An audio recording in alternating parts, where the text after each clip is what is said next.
আসসালামু আলাইকুম। কেমন আছেন সবাই? নিশ্চয়ই ভালো।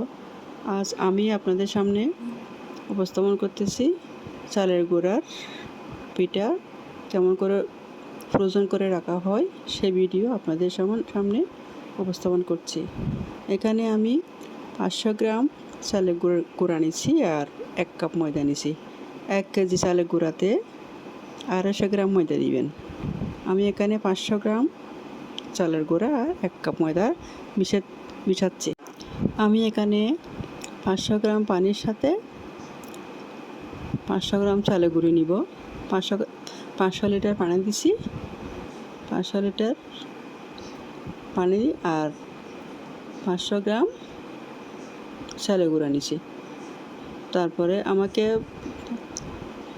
কয়েকদিন আগে কোরবানির ঈদের আগে যে কোনো একজন আমাদের এক ব্লগার আপা রান্নার রেসিপির সবসময় ভিডিও করে উনি একবার জানতে চাইছিল যে চালের গুঁড়ার রুটি ফ্রোজেন করে রাখা হয় কিনা। হ্যাঁ আপা, রাখা হয়। আমি ওনাকে বলছিলাম রাখা হয়, কিন্তু কীভাবে রাখা হয় একটু আমি আপনাদেরকে আজকে দেখাবো। আপনারা আমার ভিডিওটা দেখবেন আর আপনাদের মাঝে যারা আছে তাদেরকে শেয়ার করে দিবেন। তো এখানে আমি 500 গ্রাম পানি দিচ্ছি, অল্প করে লবণ দিচ্ছি। লবণ দেওয়ার পর একটু নাড়তেছি, একটু নেড়ে ছেড়ে দিতে হবে। নেড়ে ছেড়ে দিয়ে ঢাকনা দিবেন, ঢাকনা দিয়ে রাখবেন। এবার দেখেন পানির বলক আসছে, চারিদিক থেকে একদম ভালো মতো বলক আসছে। বলক আসার পর আপনি চালের গুঁড়াগুলো ঢেলে দিবেন। চালের গুঁড়াগুলো ঢেলে দিয়ে একটু উল্টা পাল্টা নাড়তে হবে, ভালো মতো নাড়তে হবে। একটু ভালো মতো নেড়ে একদম শুকায় ফেলতে হবে। জালটা কিন্তু চুলার আঁচটা কিন্তু একদম কমাই দিবেন।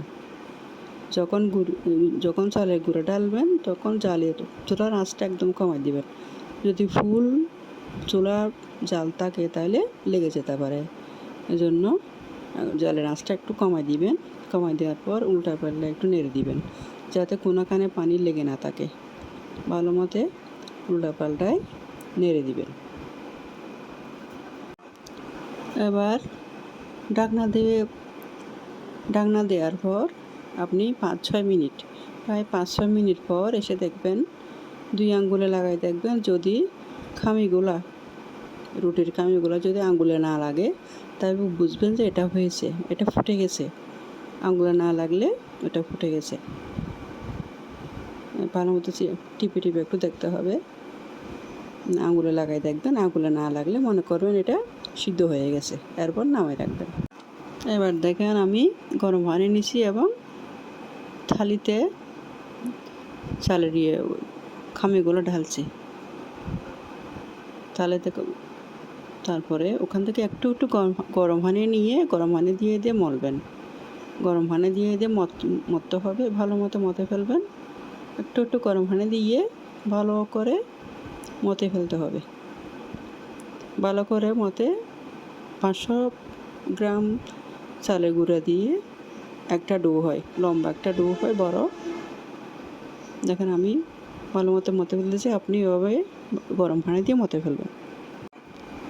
এবার কাপড় সেলাই করার সুতা নেবেন। সুতা নিয়ে ডাবল সুতা পাস করবেন। লম্বা একটা পিঠার ডু করবেন। ডু করে সুতাটা আপনি আপনার ডান পায়ের বৃদ্ধাঙ্গুলের সাথে একটা গিঁট দিয়ে ডান হাতের দিয়ে বাম হাতের পিঠার ডুটা ধরবেন, ডান হাত দিয়ে আপনি কাটবেন।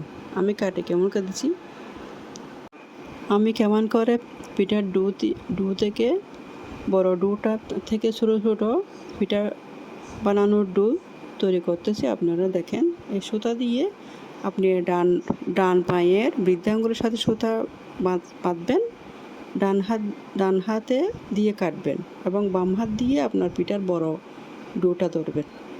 দেখেন একটা একটা করে কাটতেছে আমি সুন্দর করে। যদি এভাবে না কাটেন তাহলে পিঠা ফেটে যাবে, সুন্দর হবে না। এই জন্য চালের গুঁড়ার রুটি পিঠা এভাবে করে কাটতে হয়। দেখছেন আমি কাটতেছি, আপনারাও এভাবে কাটবেন। সুন্দর করে কাটতে হবে। সুন্দর করে না কাটলে পিঠা সুন্দর হবে না। সুন্দর না হলে খেতে মজা লাগবে না। এবার দেখেন এখানে 20টা ডু হয়েছে পিঠার পিঠার ডো হয়েছে 1 কেজিতে চালের গুঁড়িতে প্রায় 40 থেকে 45টা হয়। যদি আপনি এক সাইজের বানান, একই সাইজ যদি আপনি বানান, তাইলে 1 কেজি চালের গুঁড়ার রুটি পিঠা প্রায় 45টা হবে। আমার এখানে 20টা হয়েছে। একই রকম, কিন্তু পিঠার ডোটা এভাবে কাটবেন, সুতা দিয়ে কাটবেন। ওই অন্যভাবে যদি কাটেন তাহলে পিঠার দেখতে সুন্দর হয় না।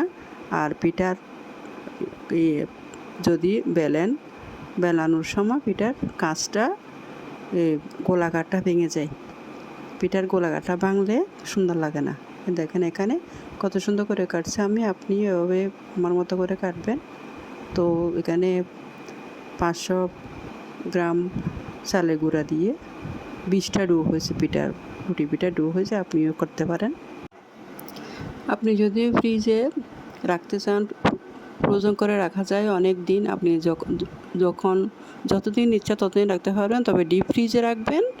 আর কোনো অবস্থাতে ফ্রিজ বন্ধ করবেন না, ফ্রিজ চালু রাখবেন। ফ্রিজ যদি চালু না রাখেন তাহলে পানিগুলো নষ্ট হয়ে যায়। তবে ফ্রিজে রাখবেন। একটা পলি পেপার দিবেন, একটা রুটি দিবেন। একটা পলি পেপার দিবেন, পলি পেপারের উপরে একটা রুটি দিবেন, রুটির উপরে আর একটা পলি পেপার দেবেন। এভাবে রাখতে পারবেন। আপনি 20টা পারেন, 30টা পারেন, 40টা পারবেন। আগে আপনি রুটি বানাবেন, তারপরে গরুর মাংস রান্না করবেন। আসলে চালের গুঁড়ার পিঠা গরুর মাংস দিয়েও খুব স্বাদ মতো খাওয়া যায়, মুরগির মাংস দিয়েও খাওয়া যায়, বাজি টাজি দিয়েও খাওয়া যায়। তবে গরুর মাংস দিয়ে ঝোল দিয়ে বেশি খাওয়া যায়। তো আপনি ফ্রোজেন করে রাখতে পারবেন অনেক দিন, যখন ইচ্ছা তখন খেতে পারবেন ভালো মতে। এভাবে রেখে আমার মতো করে রেখে প্লাস্টিকের বক্সে রাখবেন। প্লাস্টিকের বক্সে পলি পেপার দিবেন। আগে পলি পেপারের উপরে রুটি দিবেন, আবার রুটির উপরে আরেকটা পলি পেপার দিবেন। পলি পেপার দেওয়ার পর আরেকটা রুটি দিবেন। এভাবে একটার উপর একটা পলি পেপার দিতে হবে, না দিলে নষ্ট হয়ে যাবে।